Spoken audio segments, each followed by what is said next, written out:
Hey guys, welcome to my YouTube channel Studyship with Krati and has an update regarding compartment exam.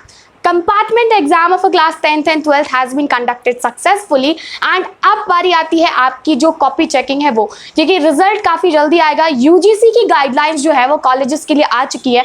तो आप class 12th में हैं, you are looking for your college but आपकी compartment आई है तो आपका रिजल्ट बहुत जल्द आ जाएगा। एंड इस बार जो क्वेश्चन बच्चों ने पूछा था वो ये था कि क्या कंपार्टमेंट की जो कॉपीज चेक होती हैं एग्जाम की वो स्ट्रिक्ट होती हैं या लीनियंट। देखो, मैंने कुछ टाइम पहले एक वीडियो अपलोड किया था। At that time I was not willing to answer this question because in my opinion that was not the right time to answer that. अभी मैं कह सकती हूँ कंपार्टमेंट एग्जाम कोई भी बच्चा अगर देता है तो इसका मतलब है टीचर को खुद पता है कि बच्चा दोबारा दे रहा है।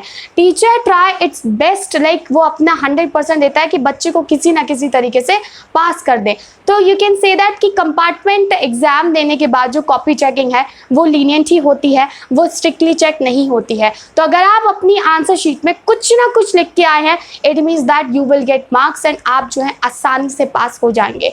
Do let me know how many of you are here who given recently compartment examination and if you are thinking that there will be any issue while taking admission क्योंकि आपकी जो है किसी सब्जेक्ट में कंपार्टमेंट आ गई है, there won't be any issue क्योंकि आपको sufficient टाइम मिल गया है जो कि आज तक कभी नहीं हुआ। You will get your result in October and आपके एडमिशन जो है वो नवंबर तक होंगे, तो आपके पास काफ़ी वक्त है। हालांकि ये मैंने ड्यू के कॉन्टेक्स्ट में बताया, काफ़ी सारी यूनिवर्सिटीज़ हैं वहाँ पे ऑलरेडी एडमिशन हो चुके हैं, बस आपके कंपार्टमेंट एग्जाम का ही वेट हो रहा होगा कि उसका रिजल्ट आ जाए। Okay, just let me know in the comment section how many of you given your compartment exam. I think I'm repeating this point. Let it be.